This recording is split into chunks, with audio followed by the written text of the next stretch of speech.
Hi everyone, welcome to Elite Tutorials. We make the best use of the available time by studying during this free time. If you're not a student of Elite Tutorials and want the images of the textbook, you may call us on 9699 599 299 and we shall mail it to you.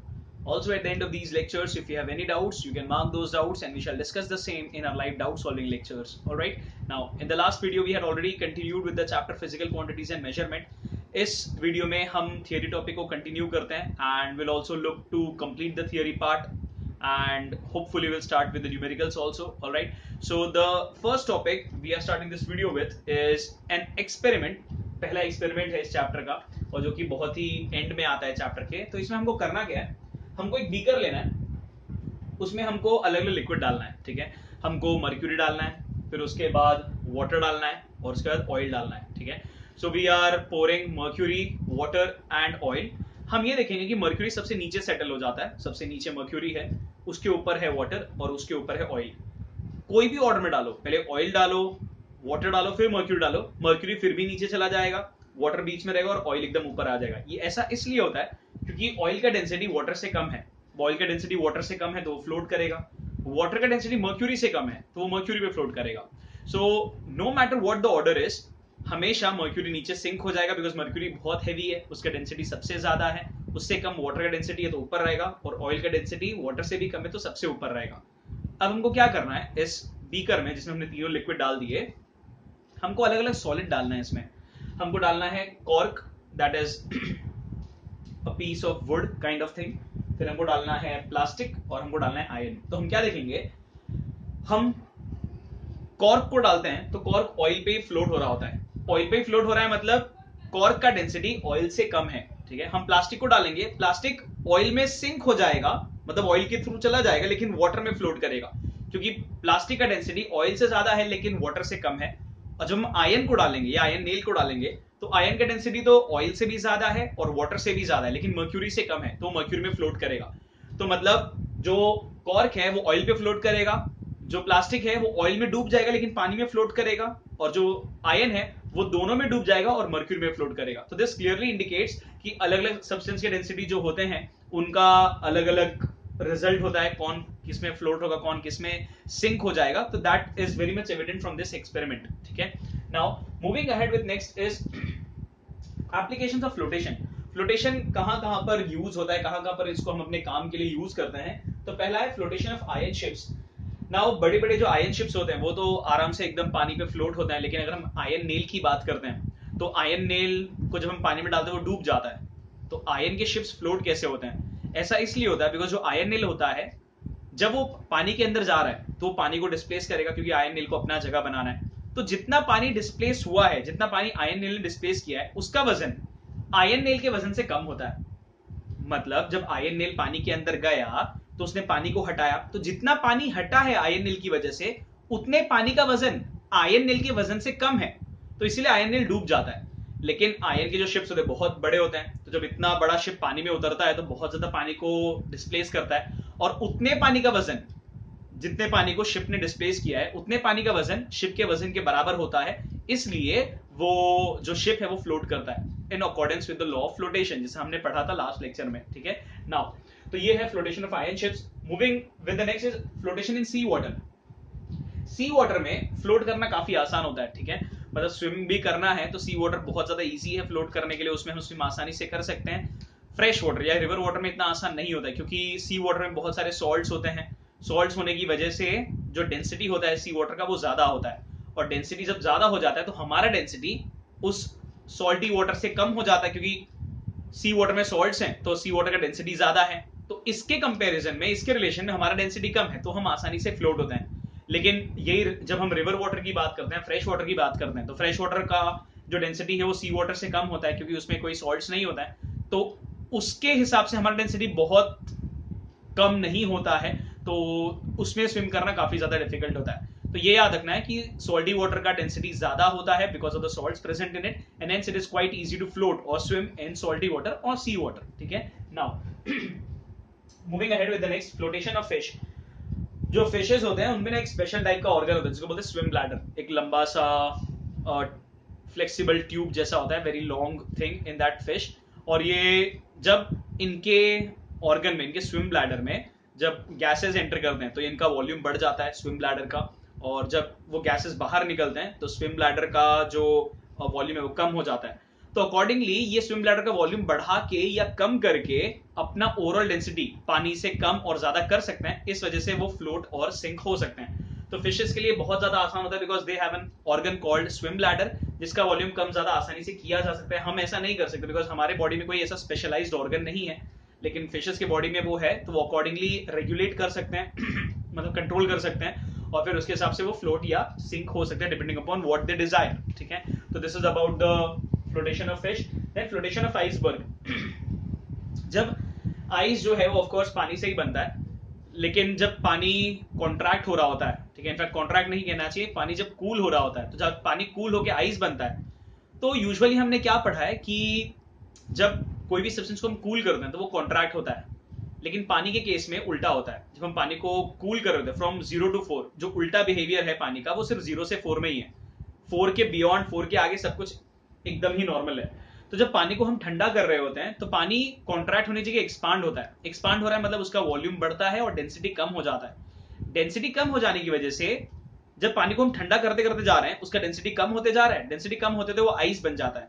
मतलब जो ice बना है उसका density पानी से कम है, और इस वजह से आइस पानी पे फ्लोट करता है। तो यही रीजन है कि जो आइसबर्ग वो पानी पे फ्लोट करते हैं, इनका ऑलमोस्ट 9/10 पार्ट, आइसबर्ग का 9/10 पार्ट पानी के अंदर होता है, सिर्फ 1/10 पार्ट ऊपर होता है। मतलब आइसबर्ग का 10% हमको ऊपर दिख रहा होता है पानी के, 90% अंदर होता है। मतलब अगर मैं डायग्रामेटिकली बताऊं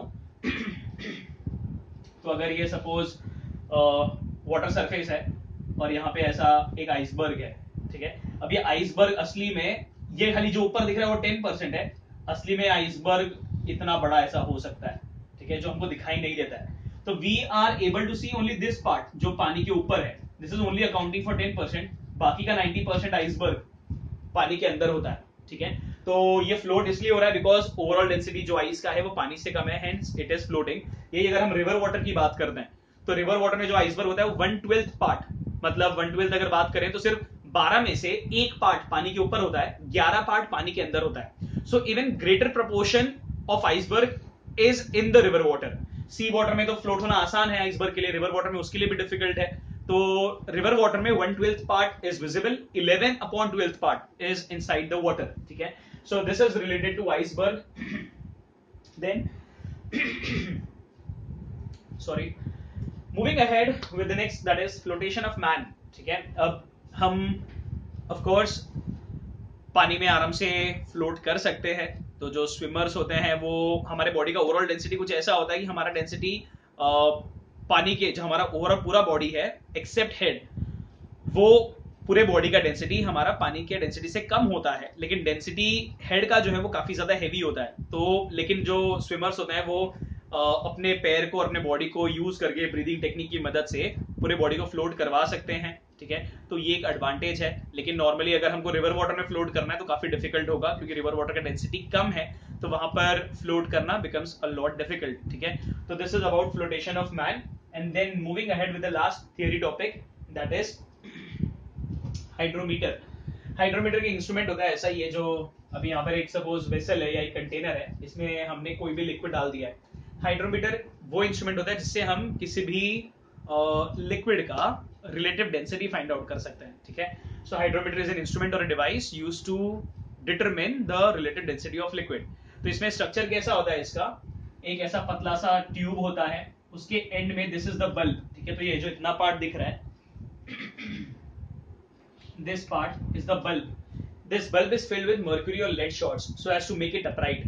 ये जो बल्ब है नीचे वाला पार्ट, इसमें हम मर्क्यूरी या लेड फिल कर देते हैं ताकि जो लोअर पार्ट है वो हैवी हो जाए, और हैवी होने की वजह से जो हाइड्रोमीटर है वो फ्लोट करे, वो ऐसे ऐसे गिर ना जाए, इट शुड फ्लोट अपराइट, सीधा रहे वो। ठीक है, so in order to make it heavier at the bottom we fill the bulb with the mercury और lead shots so that it floats upright.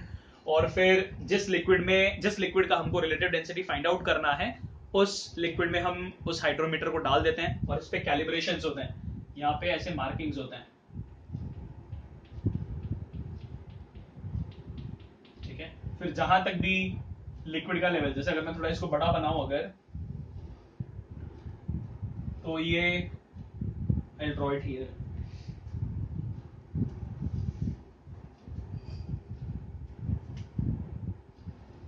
अगर वो स्टेम वाला पार्ट बनाऊं सिर्फ तो ये ऐसा कुछ रहता है, ठीक है, और इस पे बहुत सारे ऐसे मार्किंग होंगे। और जहां तक भी लिक्विड का लेवल, सपोज लिक्विड यहाँ तक है, तो ये जो भी मार्किंग है ये उस रिलेटेड डेंसिटी का वैल्यू होगा उस लिक्विड के लिए, ठीक है। तो किसी भी लिक्विड का रिलेटेड डेंसिटी हम हाइड्रोमीटर की मदद से फाइंड आउट कर सकते हैं। स्पेसिफिकली एक हाइड्रोमीटर होता है जो मिल्क का प्योरिटी चेक करने के लिए यूज करते हैं, जिसको लैक्टोमीटर कहते हैं। वैसे ही लेड एसिड बैटरी पूरी तरह चार्ज हुआ है या नहीं, तो उसका डेंसिटी अलग हो जाता है चार्ज होने के बाद, तो उसके लिए हम एसिड बैटरी हाइड्रोमीटर भी यूज करते हैं, जो हमको बताएगा whether the battery has been completely charged और नॉट, ठीक है। तो ये याद रखने की जो हाइड्रोमीटर डिवाइस है that is used to find out the relative density of any liquid.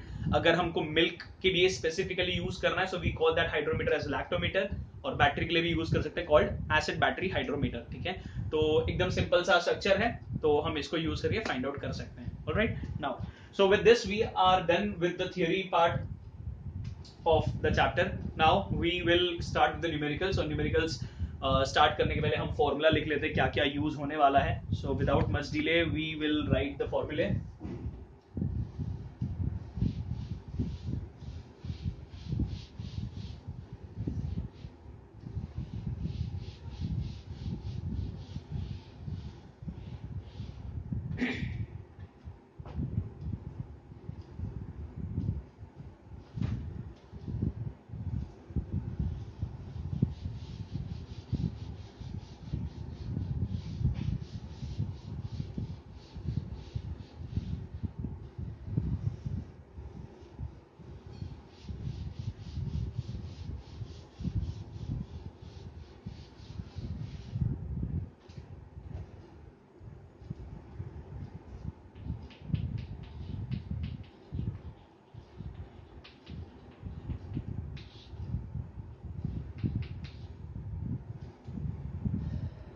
First one is density is equals to mass upon volume.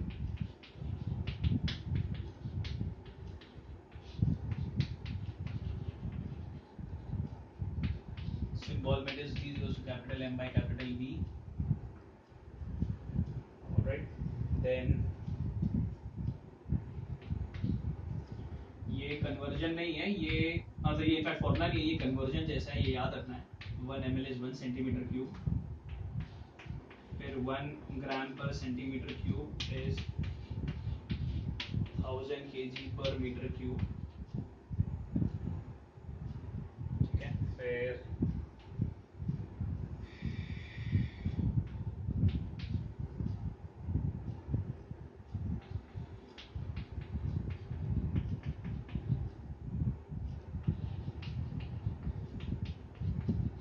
relative density is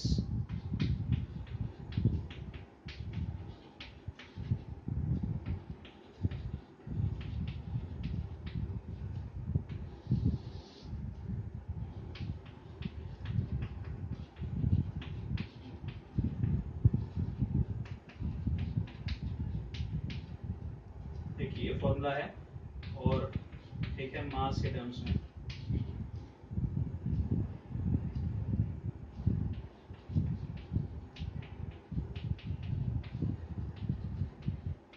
Mass of certain volume of substance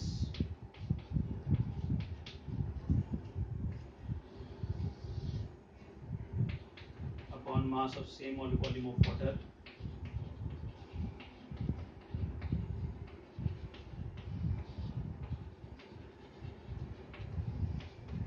at 4 degree Celsius, ठीक है। तो ये दोनों ही relative density का formula है। Then फिर density अगर चाहिए आरडी से, तो आरडी इंटू 1, क्योंकि पानी का डेंसिटी ग्राम पर सेंटीमीटर क्यूब में होता है 1। तो अगर मुझे किसी भी सब्सटेंस का आरडी पता है लेकिन मुझे डेंसिटी फाइंड आउट करने बोला है, तो वो आरडी का वैल्यू इंटू 1 करेंगे अगर हमको डेंसिटी चाहिए ग्राम पर सेंटीमीटर क्यूब में। लेकिन अगर डेंसिटी हमको केजी पर मीटर क्यूब में चाहिए डायरेक्टली, तो आरडी इंटू करेंगे 1000, बस पानी का density KG per metre cube में होता है 1000, ठीक है। तो ग्राम per centimetre cube CGS unit है, KG per metre cube SI unit है, ठीक है। सो ये हो गया। देन इसके अलावा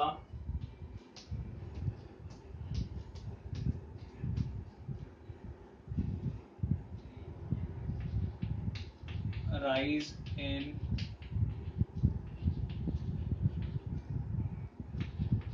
level of liquid, जितना भी liquid rise होता है that is equal to volume of the substance जो उसमें immerse किया गया रहेगा. Then 7th है RD of liquid, फॉर्मूला है M3 minus M1 upon M2 minus M1. ठीक है, तो I'll just have a look कि अगर और कुछ फॉर्मूला चाहिए we'll include that as well. I guess इतना sufficient है, but still start करने के पहले एक बार verify कर लेते हैं कि बाद में कुछ ऐड ना करना पड़े बीच में.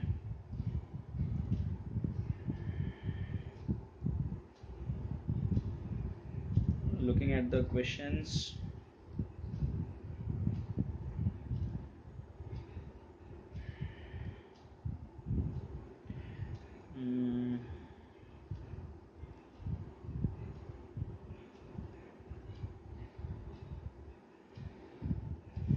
yes, not needed, काफ़ी है इतना. और ये वाले में ही हम ये लिख सकते हैं कि डेंसिटी बॉटल जो हमने पढ़ा है, तो ऐसा लिख लेते हैं volume of density bottle. I just draw this line ताकि कंफ्यूजन ना रह जाए. Volume of density bottle is equals to volume of water is equals to volume of liquid. ठीक है, तो याद रखना जितना डेंसिटी बॉटल का वॉल्यूम होता है उतना ही उसमें पानी आएगा, तो पानी का भी वॉल्यूम उतना ही है, और उतना ही लिक्विड भी आ सकता है उसमें, तो उतना ही लिक्विड का भी वॉल्यूम होगा. तो ये चीज़ याद रखना है. ठीक है, सो दीज आर द फॉर्मूले which will be used. Alright, so you can pause the video and you can copy the formula.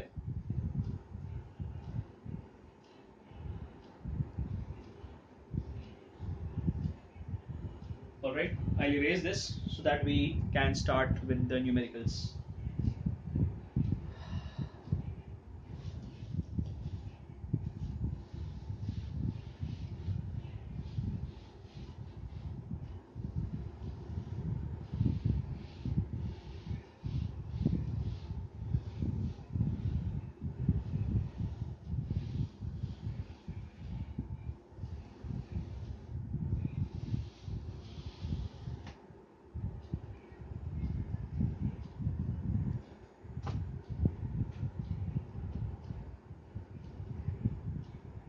Alright, now starting with the numericals which are there on page number 22. हम उसमें पहला वाला start कर रहे हैं. It's on page number 22.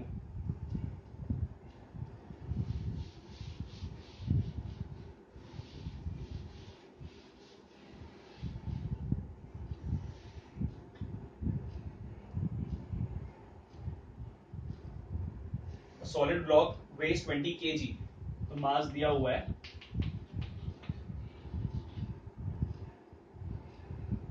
It's volume is found to be 4000 centimetre cube. जो volume है वो है 4000 सेंटीमीटर क्यूब. तो हम क्या करते हैं ना, पहले मास को ग्राम में भी कन्वर्ट कर लेते हैं बिकॉज हमको दोनों ही पूछा है.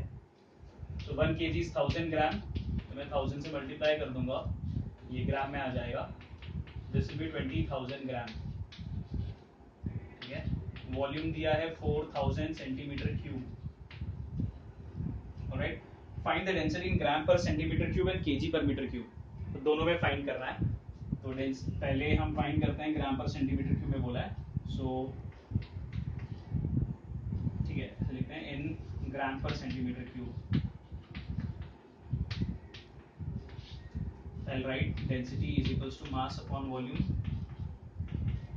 मास है 20,000 ग्राम, वॉल्यूम है 4000 सेंटीमीटर क्यूब. तो 3 0 कैंसिल हो जाएगा. 20/4 इज 5, तो मिलेगा 5 ग्राम पर सेंटीमीटर क्यूब.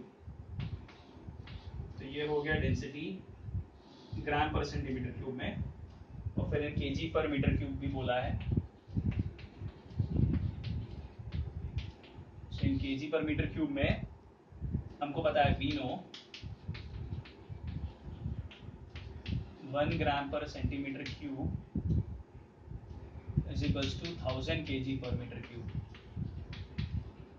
ठीक है, तो हमारा जो डेंसिटी है that will be 5 gram per centimetre cube है, तो 5 इंटू 1000 कर देंगे, therefore D is equals to 5000 kg per meter cube। ठीक है, तो this is the first sum, you can pause and you can copy the sum।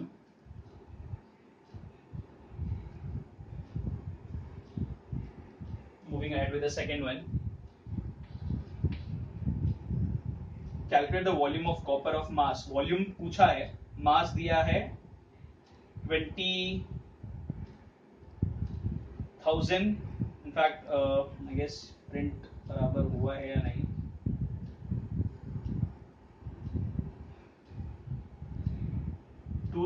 kg I guess.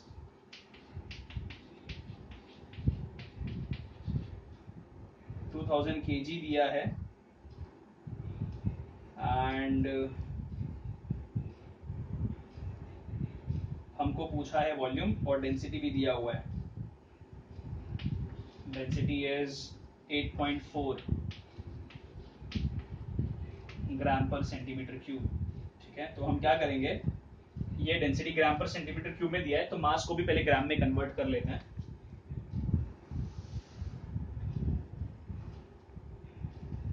तो 2000 into 1000, because 1 kg is 1000 ग्राम, ये हो जाएगा 2 और 6 zeros टोटल, 3 यहाँ के और 3 यहाँ के।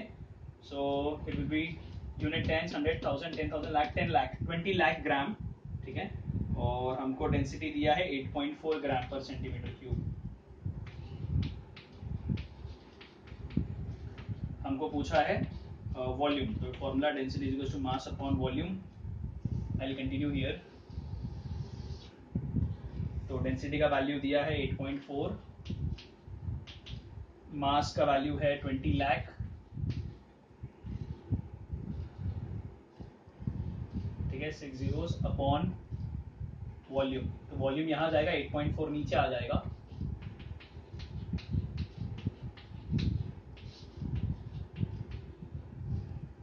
ठीक है। सो 20 लाख डिवाइडेड बाई 8.4। सो अगर मैं 10 से मल्टीप्लाई करता हूँ दोनों तरफ, तो ये डेसिमल पॉइंट हट जाएगा, और 10 से मल्टीप्लाई किया तो नीचे हो गया 84। ठीक है, सो अगर हम इसको कैंसिल करते हैं, 4 से कैंसिल करते हैं, तो this will B 4 21 and this will B 5 lakh. ठीक है, 21 4 84, और 20 लाख डिवाइडेड बाय 4, तो दिस विल बी 5 लाख। तो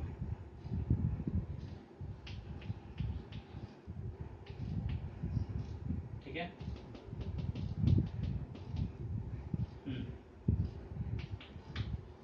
तो मतलब 5 लाख और एक और ये 0,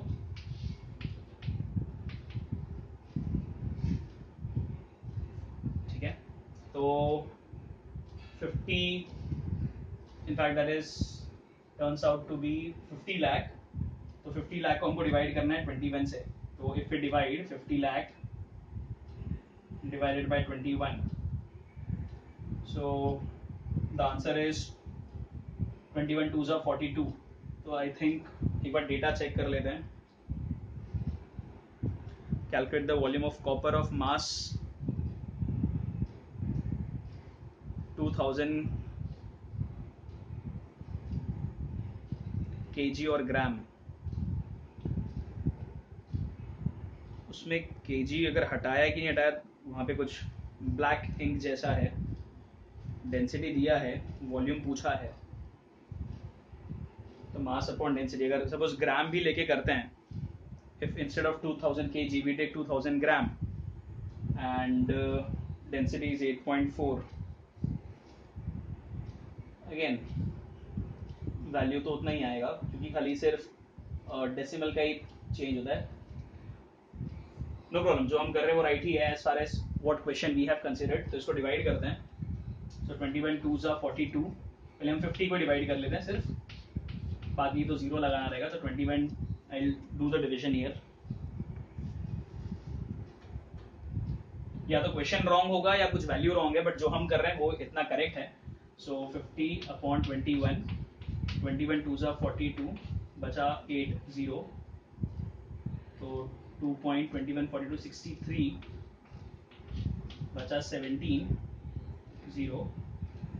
21 8 168. ठीक है, तो 2.38 आ रहा है. और फिर हमको 5 जीरो लगाना है. ठीक है, तो 2.38 इंटू 5 जीरोज अगर कर देंगे हम,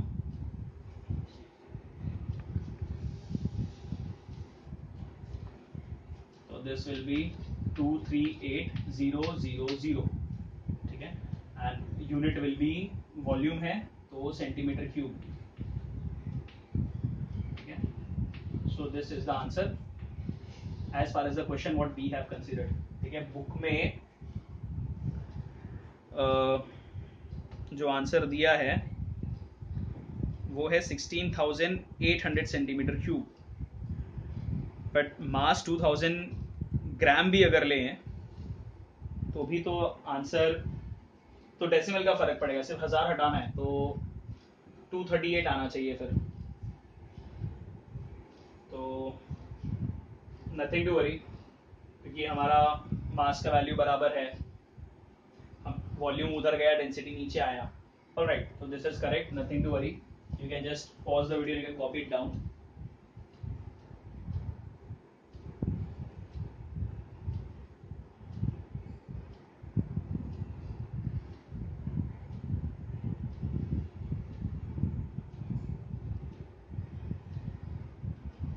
Alright, now moving ahead with the next sum.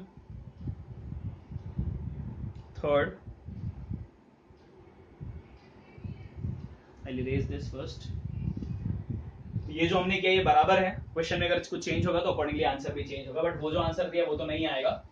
There might be something wrong with the question. Alright, तो मैं इतना इरेज कर देता हूँ. Will do one more numerical.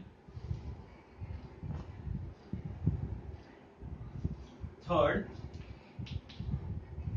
a can weighs 15 gram when empty. तो empty वाले का होता है M1 15 gram. 75 gram when filled with water. तो जब पानी से भरते हैं तो वो M2 होता है 75 ग्राम. और जब लिक्विड से भरा है, इनफैक्ट दैट इज ग्लिसरीन, तो M3 का वैल्यू दिया हुआ है 76.8 ग्राम. ठीक है, सो जब एम्प्टी है तो 15 ग्राम है, पानी से भरा है तो 75 ग्राम है, और जब हमने लिक्विड मतलब ग्लिसरीन से भर दिया है तो इसका जो वैल्यू है वो 76.8 ग्राम है. हमको बोला है find the relative density of glycerine. ठीक है, तो आरडी वाला फॉर्मूला यूज करना है. सो रिलेटिव डेंसिटी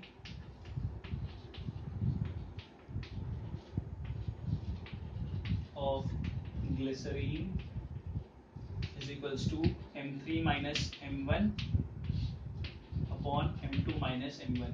ठीक है, I'll erase this also.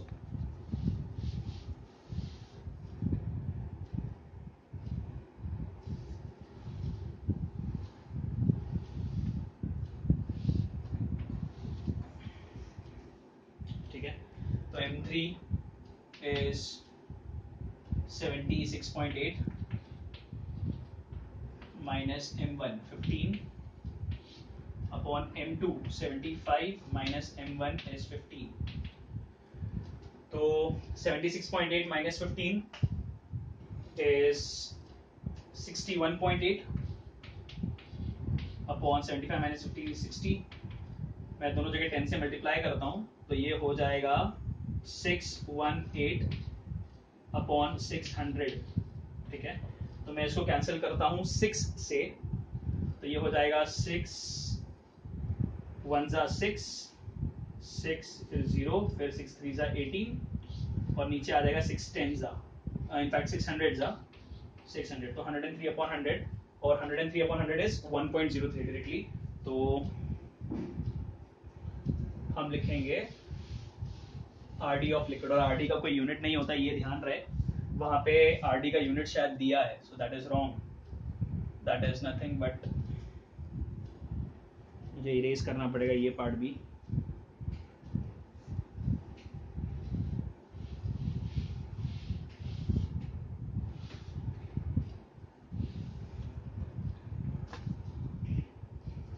ठीक है। सो जो फाइनल आंसर आएगा, relative density of glycerine is 1.03, that's it, ठीक है। कोई यूनिट नहीं आएगा, बुक में आई थिंक यूनिट दिया है, that is of course wrong, relative density बोला है तो उसका कोई यूनिट नहीं आता है, सो ओनली 1.03 आएगा, right. So of course you can pause this video also and you can copy the sum.